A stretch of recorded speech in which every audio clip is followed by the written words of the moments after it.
Hello friends, welcome to CL centre. सबसे पहले यहाँ पे मैं बताऊं कि जब बच्चा बड़ा होता है तो सबसे पहले उसकी स्कूलिंग होती है। हम हमेशा ये बात कहते हैं कि जिस बच्चे की स्कूलिंग अच्छी हो और उसका फ्यूचर उतना ही अच्छा होता है, या फिर जब कॉलेज में जाता है तो उसका जो कि एजुकेशन की जो क्वालिटी होती है उतना ही अच्छा होता है, जब उसका बेसिक या फिर बोल सकते हो स्कूलिंग बहुत अच्छी हुई हो। हमेशा हम बात करते हैं कॉन्वेंट का पढ़ा लिखा है, या फिर हम ये कहते हैं कि इसका स्कूलिंग बहुत अच्छी है, या फिर हम कहते हैं इसका बेस या बैकग्राउंड काफ़ी अच्छा है और इस वजह से इसने फर्स्ट अटेम्प्ट में या फिर जो कि फाइनली आईएएस क्लियर कर लिया। तो इसी के कॉन्टेक्स्ट में हम यहाँ पे आज बात करेंगे। अगर मान लीजिए आप अगर एक चीज़ को रियलाइज जरूर करेंगे, अगर आप यूपीएससी की तैयारी सिविल सर्विसेज की कर रहे हैं तो हमेशा हमें सजेशन दिया जाता है आप एनसीईआरटी पढ़िए, जो क्लास 6 से लेकर 12 तक की होती है। इसी के कॉन्टेक्स्ट में हम आज बात करेंगे एक जो कि फ्रेमवर्क है, नेशनल करिकुलम फ्रेमवर्क। क्या है? National curriculum framework. उसी के कॉन्टेक्स्ट में हम आज डिस्कस करेंगे।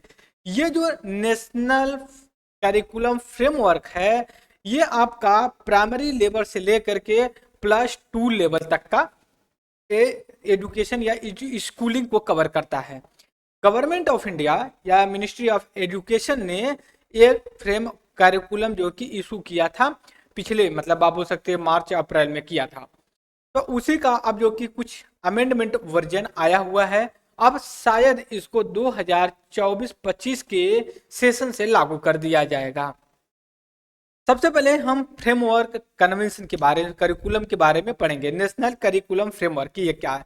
ये एक स्कूलिंग से लेकर के, स्कूलिंग से रिलेटेड जो हम केजी एलकेजी से लेकर के +2 तक जो बात करते हैं, हम उसके कॉन्टेक्स्ट में ये बात करेंगे। तो जो ये करिकुलम आया हुआ है, सबसे पहले हालांकि यहाँ पे मैं आपके लोगों के साथ शेयर कर रहा हूँ कि जो इंडियन एक्सप्रेस का मैं डायरेक्ट वहां से पीडीएफ लेकर के आपके साथ डिस्कस कर रहा हूँ। हेडिंग देखिए, what is the revise national curriculum curriculum से on the language taught to student, how school education could change. Specially इस पे दो तीन बातें की गई हैं। पहली बात है जो लैंग्वेज को लेकर के बात की गई कि किस लैंग्वेज में स्कूलिंग जो कि किया जाए। स्पेशली 3 लैंग्वेज को फॉलो किया जा रहा, उनमें से 2 इंडियन लैंग्वेज। इंडियन लैंग्वेज कौन सी होंगी? जो हमारे शेड्यूल में दी गई हैं। ठीक है, शेड्यूल में जो लैंग्वेज की बात की गई, 8th शेड्यूल की जब हम बात करते हैं, उसमें लैंग्वेज की जो बात की 22 या 24 जो भी लैंग्वेज है, आप पॉलिटी की क्लास में कवर करेंगे। तो इसमें जो बातें की गई हैं उसी के कॉन्टेक्स्ट में बात करेंगे हम। 3 लैंग्वेज हुई हैं, उनमें से 2 लैंग्वेज इंडियन होंगी, एक आप इंडियन और अडॉप्ट कर लीजिए या फिर कोई फॉरेनर लैंग्वेज कर लीजिए। फॉरेन लैंग्वेज से कॉन्टेक्स्ट यहाँ पे ये है इंग्लिश लैंग्वेज को लेकर के। हालांकि डिस्प्यूट पे हम नहीं जाएंगे, क्या चेंजेस है, किस चीज को लेकर के है और क्या है नेशनल करिकुलम फ्रेमवर्क, उसके बारे में हम डिस्कस करेंगे मित्रों। यहाँ पे जो नेशनल करिकुलम है, सबसे पहले एक प्राइमरी या अप टू लेकर के 12th, up to 12th level तक के बच्चों को जो कि कवर करेगा। इसमें इसने 3 सेक्शन में या 3 फेसेस में इसने डिवाइड कर रखा है। ठीक है, वो क्या 3 फेसेस है हम बाद में डिस्कस करेंगे। जनरली 2 सेक्टर पे, सेक्शन पे ज्यादा फोकस किया जा रहा। पहला लैंग्वेज को लेकर के, दूसरा चॉइस ऑफ द सब्जेक्ट को लेकर के। फॉरवर्ड करिए, आप किस लैंग्वेज में स्टडी करना चाहते हैं? इंग्लिश मीडियम में करना चाहते हैं या फिर रीजनल लैंग्वेज में करना चाहते हैं? अगर हम मान लीजिए रीजनल लैंग्वेज या एक से ज़्यादा लैंग्वेज में एजुकेशन प्राप्त करते हैं, तो आपके लिए डिफरेंट सोर्स या डाइवर्सिफाई जो है कि कंटेंट मिलेंगे। इसी के कॉन्टेक्स्ट में अगर हम यहाँ पे बात करें कि सपोज करिए, अगर आप एक से ज्यादा लैंग्वेज जानते हैं तो आपके लिए बेनिफिट क्या होगा? बेनिफिट होगा कि आपके पास सोर्स ऑफ इंफॉर्मेशन या स्टडी मटेरियल या फिर आपके अंदर स्किल एक अलग तरह की होगी और एडवांस में होगी बजाय कि दूसरे। सपोज करिए, स्पेशली अगर आप इंग्लिश भी जानते हैं, हिंदी भी जानते हैं, मराठी भी जानते हैं, तो आप क्या कर सकते हैं? आप जो है कि हिंदी में भी जो मैटर आएगा उसको भी एक्सेस कर सकते हैं, इंग्लिश का भी कर सकते हैं, मराठी में भी कुछ नोवेल हैं उनको भी स्टडी कर सकते हैं। यहाँ पे जो मैं बात करने जा रहा हूँ कि क्या क्या फ्रेमवर्क है, सबसे पहले देखिए, यहाँ पे मैं बैकग्राउंड बैकग्राउंड ओपन कर रहा हूँ। यहाँ पे सबसे पहले नेशनल करिकुलम फ्रेमवर्क है। ठीक है, यहाँ पे मैं पूरा लिख रहा हूँ, नेशनल करिकुलम फ्रेमवर्क फ्रेमवर्क, ठीक है, ये नेशनल करिकुलम फ्रेमवर्क है। ये 2005 का नेशनल करिकुलम फ्रेमवर्क का था, उसको जो है कि अमेंड या फिर रिप्लेस कर रहा है। बात समझिए।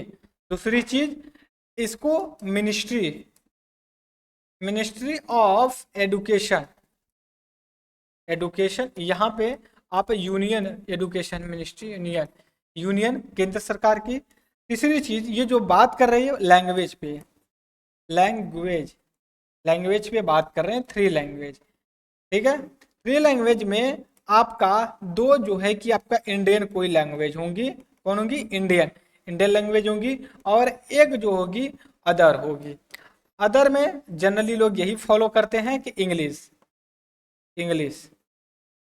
और अभी जो एक बात अभी डर लगती है, जो साउदर्न स्टेट है, कि कहीं ना कहीं ये हिंदी कंपलसरी ना बन जाए, ठीक है। हम वो डिस्प्यूट में नहीं जाएंगे, जो बात हो रही है यहाँ पे इसी पे बात करेंगे। दूसरी चीज सब्जेक्ट की बात करेंगे। जैसे मान लीजिए कोई +2 में है या फिर +1 में है, 11th में या 12th में जाएगा, स्पेशली 11th की बात कर रहे हैं। तो इसमें क्या, जैसे कोई साइंस का अगर बच्चा है तो ये क्या पढ़ेगा, एक सेकेंड मैं थोड़ा सा, ठीक है कोई दिक्कत नहीं, मैं नया पेज ले लेता हूँ। जो हम यहाँ पे बात कर रहे हैं सब्जेक्ट की, ठीक है, सब्जेक्ट की जो बात हो रही है, सब्जेक्ट में जैसे मान लीजिए साइंस हो गया, साइंस हो गया, या फिर आप बोल सकते हो कॉमर्स, कॉमर्स, या फिर बोल सकते हो आर्ट। यही तीन चीजें जनरली होती हैं। साइंस में हम क्या पढ़ते हैं, फिजिक्स पढ़ते हैं, केमिस्ट्री पढ़ते हैं, मैथमेटिक्स पढ़ते हैं, या फिर बोल सकते हैं बायोलॉजी, बायोलॉजी होती है।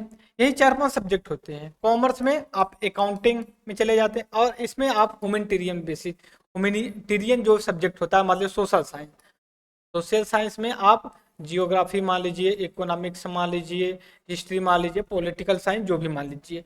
सपोज करिए कोई जनरल साइंस का बच्चा है, एक सेकंड मैं कलर चेंज कर लेता हूँ। अब यहाँ पे मान लीजिए कोई साइंस का बच्चा है, ये कहता है कि हम फिजिक्स पढ़ना चाहते हैं प्लस मैथमेटिक्स पढ़ना चाहते हैं, ठीक है, और इसी के साथ एक सब्जेक्ट और हम हो सकता है जियोग्राफी, जियोग्राफी या फिर इकोनॉमिक पढ़ना चाहते हैं, ठीक है, बिल्कुल आप पढ़ लीजिए, कोई दिक्कत नहीं है। ये इस कैरिकुलम में जो है कि आपको एक फ्रीडम देता है, ठीक है। और जनरली अगर हम यहाँ पे जो नेशनल कैरिकुलम है, एक सेकेंड, नेशनल कैरिकुलम फ्रेमवर्क है, ये क्या कर रहा है, जनरली ये आपका करेंगे सम की पॉइंट्स को मेंशन कर रहा है। मेंशन क्या कर रहा है, हम इसके जो कि डिस्कस कर रहे हैं, ठीक है। लैंग्वेज 2 की बात कर लिए, सम की, ये स्कूल को डिवाइड करता है। पहला फाउंडेशन करता है, प्री पैरेडेटरी की बात करता है, मिडल की बात करता है, ठीक है, फिर इसके बाद आप जाकर के सेकेंडरी की बात करते हैं। मिडल की क्या है, अगर हम यहाँ पे देखिए चार चार कैटेगरी को क्लासिफाई करता है, क्लासिफिकेशन, क्लासिफिकेशन ये 4 कैटेगरी में करता है, 2, 3 एंड 4th में बात करता है।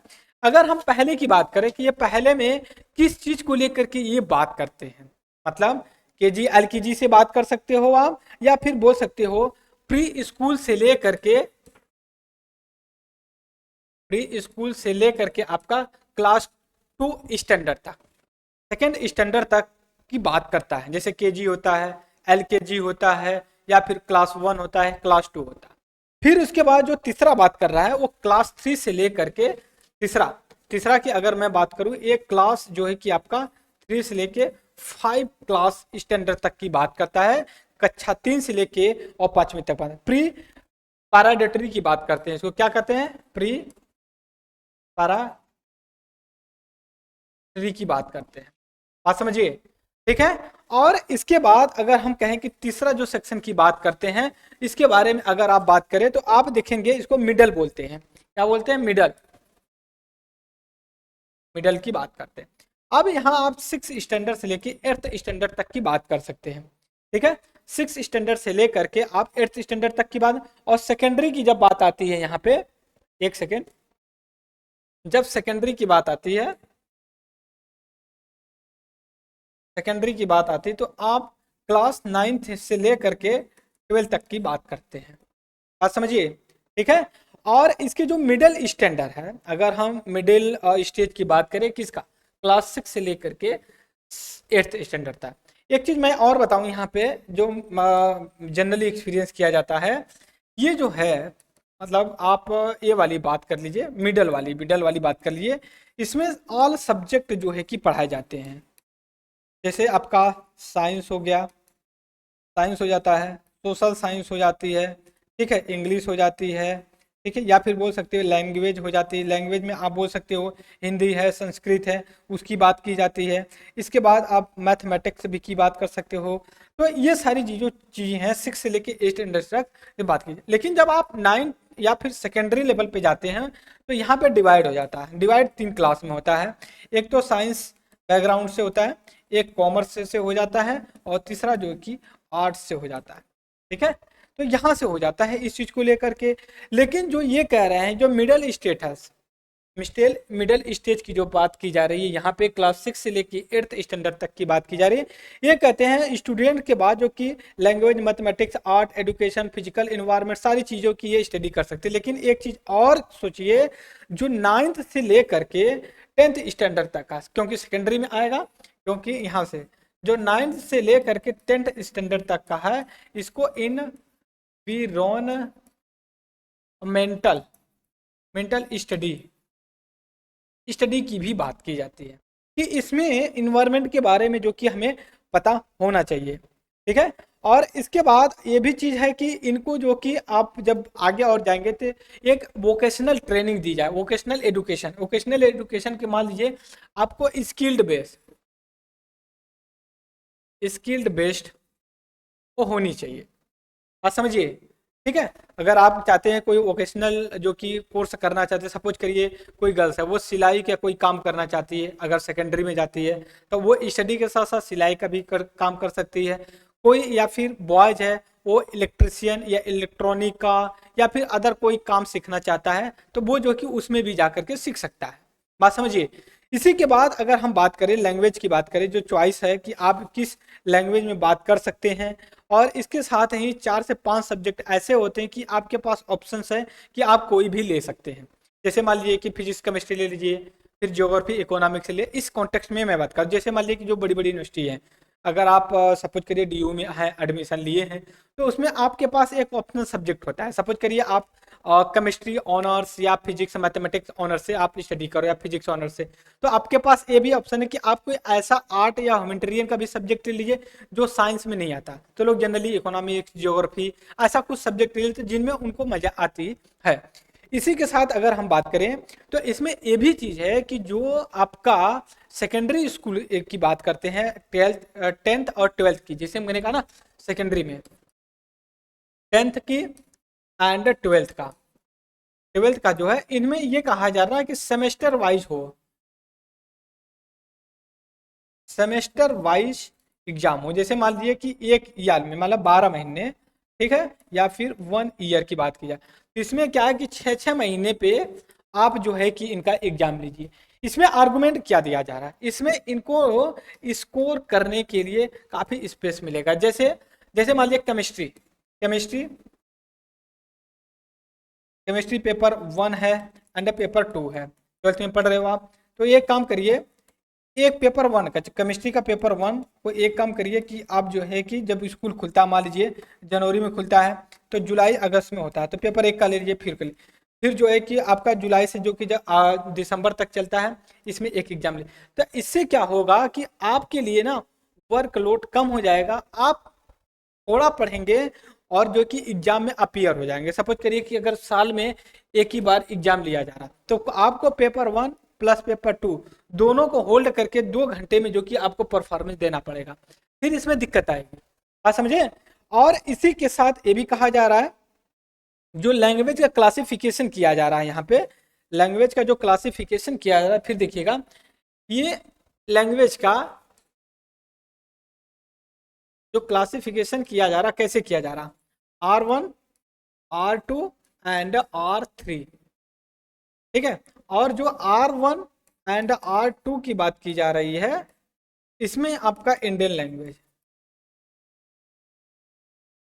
इंडियन लैंग्वेज की बात। अब ये नहीं कहा जा रहा कि हिंदी है, संस्कृत है, मराठी है, मलारी है, क्या है, कुछ भी नहीं, ऐसा कोई क्लियर कट नहीं दिया जा रहा है। और इनमें इनको जो कि चॉइस दी जाएगी, लेकिन जब आप 9th 10th में जाएंगे, जब क्लास 6 7 8 में रहेंगे, जो मिडिल क्लास, मिडल वाली जो आपकी स्टडी है, लगभग 6 से लेके 8th स्टैंडर्ड तक के, तो इसमें आपको तीनों लैंग्वेज में से चूज कर लेना है। लेकिन जब आप 9th 10th स्टैंडर्ड में जाएंगे तो आपके पास दो लैंग्वेज होंगी। जब ये दो लैंग्वेज होंगी तो इनमें से R1, जैसे इनमें से एक आपको, एक सेकेंड, R1 एंड R2 में से एक को लेना पड़ेगा आपको। मतलब R1 R2 की अगर बात की जाए, एक कहने की कोशिश करें इंडियन लैंग्वेज, और जो R3 है जो कि अदर देन इंडियन लैंग्वेज की होगी। इसी के साथ अगर हम यहाँ पे आपके साथ यहाँ पे डिस्कस करें, ये कह रहे हैं, हालांकि इस पे हाईलाइट नहीं कर रहे हैं, ये जो नेशनल करिकुलम फ्रेमवर्क है, यहाँ पे देखिए, ये जो नेशनल करिकुलम फ्रेमवर्क है, ये जो है कि इसरो के एक एक्स चीफ रहे हैं। इसरो इस समय बहुत न्यूज में है, तो इसरो पे भी मैं एक लेक्चर बनाऊंगा जल्दी ही, क्योंकि उसका पूरा बैकग्राउंड, ओरिजिन, कब से हुआ, कितना डेवलपमेंट हुआ, किस किस फील्ड में काम की। तो इसरो के जो चेयरपर्सन थे एक बहुत पहले का, तो ये थे के कस्तूरीरंगन। ये थे के कस्तूरीरंगन। इनके सजेशन पे नेशनल करिकुलम फ्रेमवर्क बना। और ये जो नेशनल करिकुलम फ्रेमवर्क 2023 है, ये 2005 के नेशनल करिकुलम फ्रेमवर्क को रिप्लेस या फिर रिवाइज कर सकते बोलती है। दूसरी चीज, ये जो 2023 का नेशनल करिकुलम फ्रेमवर्क है, ये 2024 और 25 का जो सेक्शन चलेगा उसमें से इम्प्लीमेंट होगा। और जो नई एनसीईआरटी लिखी जा रही है, ये भी जो है कि आपका 2024 और 25 से लागू होगी। जो पिछला हमारा नेशनल करिकुलम था फ्रेमवर्क 2005 का, वो भी जो 2005 की जो न्यू एनसीईआरटी थी उसी के बेस पे था। बात समझिए। इसी के साथ अगर एक आ जाए कि यहाँ पे ग्रेड करके दिया गया है, देखिए 4 ग्रेड में जो कि डिवाइड किया गया है। Pre schooling grade 1, pre grade, यहाँ पे देखिए 4 स्टेज में दिया गया। फाउंडेशनल कोर्स जिसको प्री ग्रेड 2 1, और प्री पैराडोटरी की बात की जाती है 2 से लेकर के 5, मिडल की बात की जा रही है 6 से लेकर 8 तक की बात की, सेकेंडरी स्टेज की बात की जाए 9 से लेकर 12 की बात की जा रही है। इसी के जो ये छोटे छोटे रिकमेंडेशन दे रखे हैं, तो हमने लगभग पूरा इसको सॉल्व करने की कोशिश किया कि क्या क्या मेजर इशू है। यहाँ पे अगर मैं और आगे अगर आकर के देखूं कि क्या बात है या कैसे, तो ये जो मतलब कि 19 लोगों की ये ग्रुप ऑफ द मेंबर की जो कि एक कमेटी बैठी थी, उन लोगों ने कमेटी के हिसाब से, और जो एनसीईआरटी का टेक्स्ट बुक बोली जाती है उसी के बेस पे नेशनल करिकुलम फ्रेमवर्क को इशू किया गया है। इसी के साथ मैं अपने लेक्चर को यही रोकूंगा, क्योंकि हमने जो हमें डिस्कस करना था हमने लगभग उसको डिस्कस कर लिया है। ठीक है, आई होप कि आप इसको अंडरस्टैंड कर लिए होंगे। एक बार ब्रीफ में फिर से मैं आपके साथ डिस्कस करूंगा। पहली बात, ब्रीफ में जो डिस्कस कर रहे हैं, एक सेकेंड, ठीक है, यहाँ पे सबसे पहले मैं आपको डिस्कस कर रहा हूँ। ओके, सबसे पहले नेशनल करिकुलम फ्रेमवर्क 2023, ये 2005 के नेशनल फ्रेम करिकुलम को रिप्लेस किया है। लेकिन ये जो है कि कस्तूरी रंगन कमेटी बैठी हुई थी, इसके बेस पे काम किया। ये स्कूलिंग के आधार पे हुआ है, एक अप टू या फिर बोलते प्री स्कूलिंग टू लेकर के आपका 12th स्टैंडर्ड तक की बात करता है। इसमें 2 टॉपिक मेजर बोली जाती है। पहला बोला जाता है लैंग्वेज को लेकर के, दूसरा आपका बोला जाता है सब्जेक्ट को लेकर के। इस सब्जेक्ट से आप पढ़ना चाहते हैं, आपके पास फ्रीडम है, आप जो कि चूज कर सकते हैं, राइट। सो इस लेक्चर में फ्रेंड्स इतना ही रहेगा। तब तक के लिए thank you very much the discussion.